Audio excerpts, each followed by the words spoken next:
Jaylen Waddle finishes a top 13 wide receiver in his rookie season. Can he top that in year two? Let's find out. He's on fire! What's up, everybody? Nate Liss here once again to try to knock your socks off one more time. If you enjoy the content, do me a favor, give it a like, drop a comment in the section below, and to stay on top of every video I drop, hit the subscribe button and help me continue to push this to a bigger and bigger audience. Now, it wasn't a hot take 1 year ago when I made this statement, and it goes, if Jaylen Waddle is healthy, Devonta Smith never wins the Heisman Trophy. Now, if anyone remembers Devonta Smith's last season at Alabama, it was absolutely insane. 1,800 plus receiving yards. But they forget how Jaylen Waddle opened up the season. In fact, he did it with 4 consecutive 120 plus yard games. And over that same 4-game stretch, Devonta Smith had 2 games with a sub 89 receiving yard performances.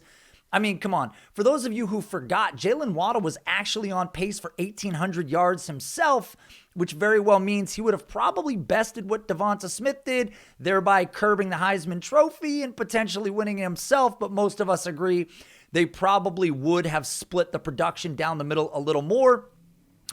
If Waddle doesn't go down, though, I doubt he wins the Heisman Trophy.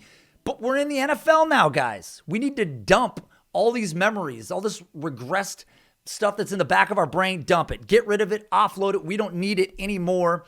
However, that Alabama team was lightning in a bottle, and Devonta Smith has not disappointed in the NFL either.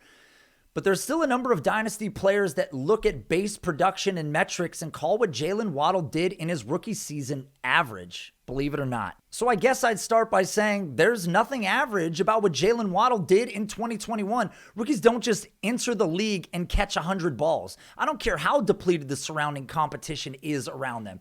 Jaylen Waddle showed up day one in Miami and ate Devontae Parker's lunch. Let's just call a spade a spade. Let's call it what it is, right? He was like, oh, you finished in the top 15 in fantasy? Well, here, how about this? That was easy. But it's how Waddle was winning that was so impressive. Because in my opinion, we still haven't seen the Jaylen Waddle that played in Alabama. We saw a player crippled by his existing offense and doing his best to play the role that they needed him to. Yet even while playing a character on TV's shittiest sitcom, he still posted these numbers.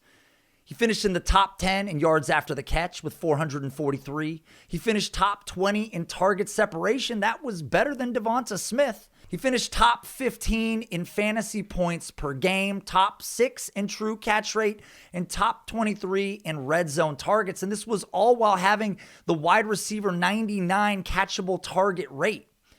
But then the comps started floating around, and we have good friends in the industry that posted some of these things. So I'm going to jump to it right now. My man, Josh Larkey, I love this guy. He's a genius. He's analytically driven. He does everything the right way. He says, Jaylen Waddle is looking more like athletic Keenan Allen with his usage. Waddle is the wide receiver 7 per game the past 7 weeks and just had his second top 5 weekly finish at wide receiver in 12 weeks. Jaylen Waddle was comped to Keenan Allen multiple times this year. I've seen it. I've seen it with my own eyes. And from a fantasy perspective, you do have to love this comp, right? Anytime you're comparing a player to a multi-time top 10 fantasy finisher at the wide receiver position, you're gonna pitch a tent. There's no doubt about it. I'm pitching one right now. But deep down inside, this comp actually did kill me. Because as I mentioned before, the Jaylen Waddle that we saw in 2021 wasn't the real Jaylen Waddle. Chicka, right? Real Jaylen. Moving on. Sure, I get it, though. In 2021, let me review what happened. Jaylen Waddle's 8.9 targets per game did look like pinnacle Keenan Allen. And I see that Jaylen Waddle's 43.8% snap share does align once again with Keenan Allen. And I get that Jaylen Waddle's wide receiver number 103 average depth of target looked a lot like Keenan Allen. And I do understand that Jaylen Waddle's wide receiver 61 total deep targets does once again resemble Keenan Allen. But trust me, guys, I still have both of my eyes.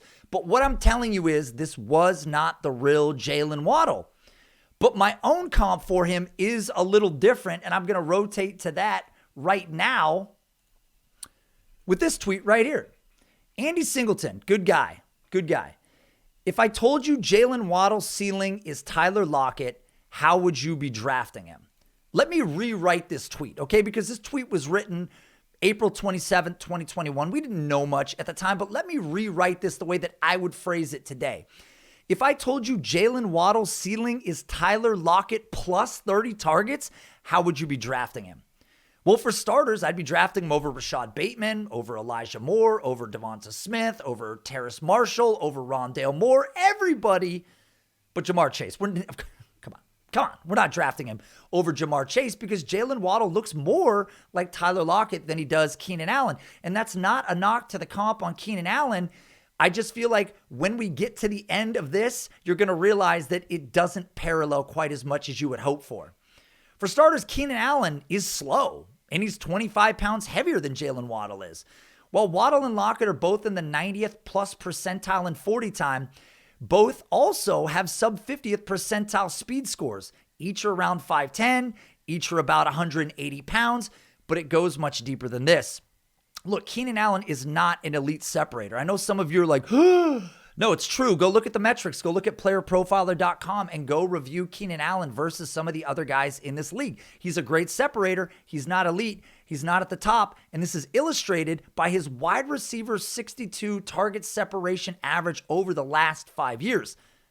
Tyler Lockett is, and he's routinely pushing the top 10 in this particular metric. Tyler Lockett also has a borderline top 10 catch rate season to season. Jaylen Waddle was top 6 in catch rate this year. But look, I know what people are saying. Tyler Lockett had a top 7 average depth of target. That doesn't look like Waddle's. And his top 3 deep targets, they don't look like Waddle's. And his 91.2 wide receiver 15 air yards per game, those don't look like Waddle's. So you're probably thinking to yourself, how exactly does he look like Tyler Lockett, Nate? Well, it starts with how he destroyed defenses in college. You see, just 2 years ago, Jaylen Waddle was one of football's most explosive players in college football, for those of you that forgot. If you want proof, again, go to Player Profiler. Just look at his collegiate yards per reception, 20.0. That was 93rd percentile. And he's not getting there because the Dolphins' offensive line is one of the worst in the NFL. That's a fact. They were almost dead last in the league in pass protection. Absolutely god-awful offensive line. But the problem is the most painful metric to look at is actually on Tua Tagovailoa's player page. So travel over there and you can follow me on this one. And that is deep ball completion percentage, where he actually ranked number 1 overall in 2021. A shocking metric for those of you hearing this for the first time. The second most painful metric you can find on his player page, he was the QB 30 in his attempted league 30th deep ball pass attempts. He was one of the lowest in the league in total deep ball pass attempts. So Waddle's a burner who's running an aDOT that's very, very low, and Tua is a hyper-accurate downfield passer who's never throwing it there. So how the hell did this happen? Oh, I'll tell you. You see, in 2021, while having nothing but gargoyles in front of him for offensive linemen, Tua actually had another thing, the league's 3rd lowest time to throw the ball per next-gen stats. Think about that. If you have not heard this metric yet, Tua had almost no time comparative to the player that was number 1 in the league, which was actually Jalen Hurts, who had the most time amongst all quarterbacks to throw. But again, Tua, 3rd least time to throw in the NFL. But now it makes sense while this is all coming together. The Dolphins have no run game. They have no pass protection. There's no time to throw, and they only have one talented receiver running routes out there. Their only option was to deploy Waddle in a role that would basically give this offense a shot at moving the ball. But this is where I'm going to start blowing smoke up your ass. I have to be honest with you guys. You see, if Jaylen Waddle was to see a bump in his depth of target, if he was to see a bump in his deep targets, suddenly we aren't just talking about a top 13 wide receiver in the league. We're talking about a surefire top 10 wide receiver, even possibly a top 5, top 7 wide receiver amongst the league. Now, also remember that 5 of the top 10 wideouts in 2021 played 17 games. Waddle only played 16 on the year. So had he played one more game based on his average points per game, he actually would have cracked the top 10 already. But here comes the smoke. Miami is sitting with the 2nd most cap space in 2022. So if they can invest in an offensive line, establish a more threatening run game, and give Tua, one of the NFL's most accurate passers, some actual time to throw, we could very well see a Russell Wilson to Tyler Lockett-like connection with a major volume bump added to it. So while Jaylen Waddle's price tag may seem too spicy today, I can guarantee you're not going to like it tomorrow. That was easy.